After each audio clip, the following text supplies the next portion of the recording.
up, everybody? Austin from Electro Co here. Today I'm super excited to be able to have the new Razor MX Pro dirt bike in front of me. This is a 12-14 inch wheel pit bike that Razor USA has come out with. It's not yet released, and we have it here now in our hands at Electroland. It is looking pretty spiffy, so I just wanted to get into a little bit about it and then talk about where we're going to go with it and maybe get some first impressions. Let's get into it. All right, first things first, the size of this thing. So as I mentioned before, it's a 12 and 14 inch wheel setup versus the other bikes that they sell, like the MX 650 and SX 500, that are 10 and 12 inch wheel setup. So we have 2 inches larger wheels front and back. We have full hydraulic suspension right from the factory, a D&M rear shock. This thing is a 48 volt, 20 amp hour battery that is powering a brushless motor. And right now, as you can see, it sits, about crotch. I'm 5'9", and it sits about at my crotch. So if I get over this, you'll notice that it's a much bigger right out of the box. Definitely bigger than a normal MX 650 or SX 500. This particular model doesn't seem to have a kickstand, but it has this triangle, which I like, very reminiscent of a real motocross bike. This triangle can go on both sides. There's a hole for it on the other side as well. And that's basically effectively your stand. I think that's something that we can work on doing mods with, or having an additional part to make a permanent kickstand. But for me, I like this. Another really cool feature is these foot pegs. If we bring the camera in here, this foot peg setup is the same exact thing that you'd find on any pit bike. We'll turn the bike on its side here, and you'll see that we can basically go on any pit bike parts manufacturing website and get our own crossbar for the pit bike style foot pegs. That'll give you the ability to have different styles, different drop downs, etc., etc. The motor on this is a 1600 watt, very similar design to an ETM, very similar design to a Mototech or an E-Box. I would say they're basically the same outer casing with the particular windings for the 48 volt setup. It's running a 219 chain, which is also very standard for this motor. We have 2 speed modes here, right out of the box. Here is also your voltage meter built into the same throttle that has the switch. So we just have the full, medium, and low battery warning. Overall, the look of the bike is very, very like minimalistic and naked. You don't have these front radiator shrouds, because obviously there's no radiators, right? And we do have this big battery box. So I think there were some people having concerns that there wouldn't be enough room for a battery. And I'm looking at the size of the battery box, and I'm thinking that they did a pretty good job considering how this is designed to make sure we have enough room for a good battery. What's also really cool, and I'll spin this thing around here. Let's just spin it around.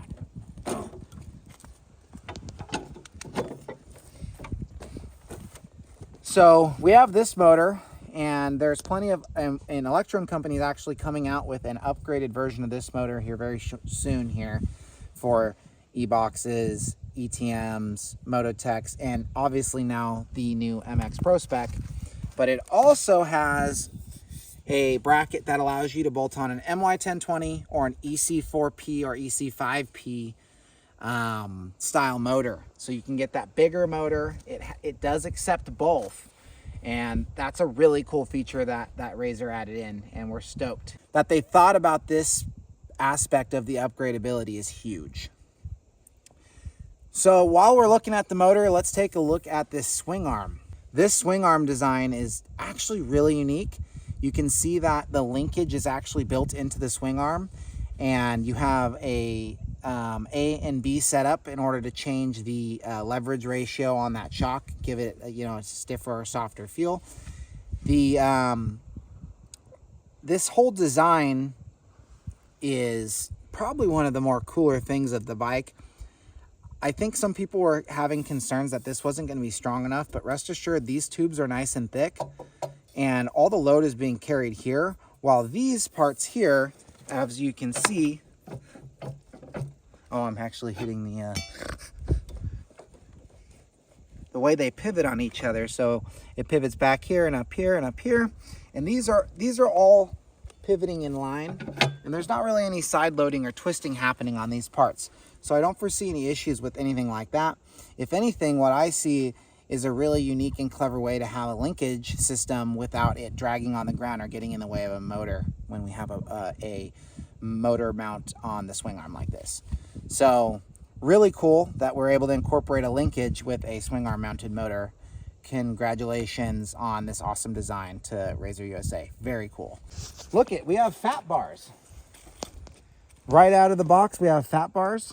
I'm not sure if that's final or not. I have to talk to the Razor guys, but at any rate, these triple clamps already accept fat bars. You can get, you know, any kind of pit bike and or motocross bars and bolt them right on. These ones are actually kind of long. They need to be cut down, and I know I talked to them about that. They will have cut down bars. So factory will be a little bit more narrow. Brakes. We are looking at cable brakes right now. Why are we looking at cable brakes? One can only assume that Razor knows that everyone's going to upgrade this thing. For how fast this bike is with 1600 watts, they're more than adequate. So I think that's a good choice because that keeps the price point down. And speaking of price point, this bike is going to be $1,500. So we have fully hydraulic suspension, 12, 14-inch wheels. We already have lithium. We already have brushless. And we have a great foundation for modification at the $1,500 price point. I think that this is a excellent step up over the Razor MX650 or SX500 platforms for someone that's looking to modify it. If I were a kid, I would be perfectly happy with the way this bike is now. With the huge boom in the modding scene that a lot of teenagers or adults are getting on this, and I think this is a really exciting bike for those teenagers or adults, as well as the kids that are just going to buy it and enjoy it the way that it is. So it's kind of a double whammy, and it's really cool.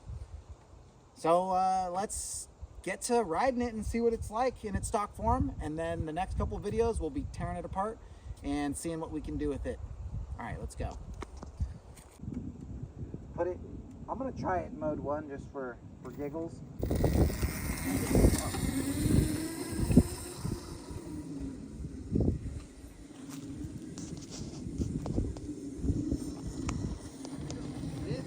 low mode is very manageable. Right, I just switched it into map 2. Much better.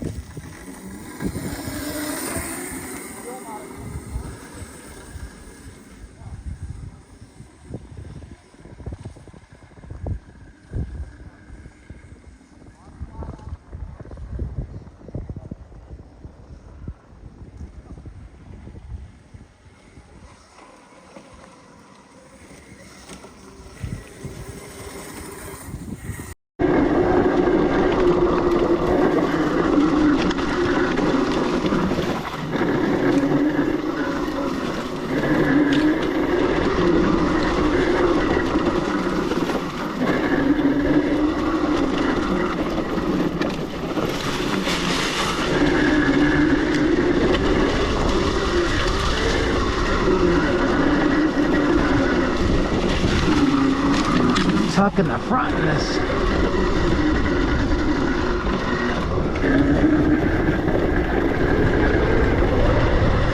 Oh yeah, that suspension coming in to play right now.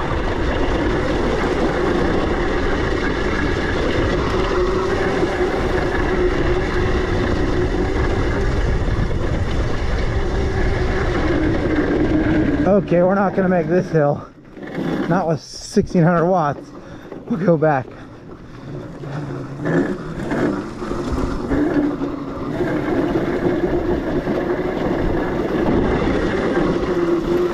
Oi.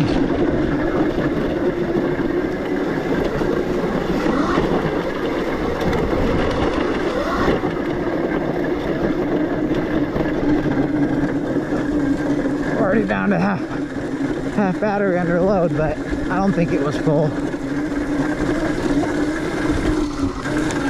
Been doing a couple of takes. Come on, baby, climb it. Keep in mind that this is a very steep hill and no other stock razor would have made it.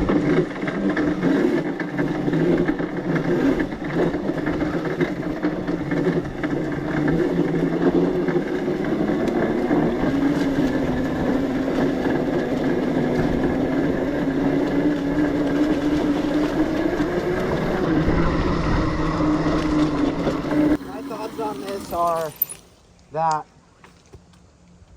it's got potential and it's perfect for a kid, and if I were a kid I'd be totally stoked. But what I'm thinking is, how much potential can we unlock from the goodies that they have given us?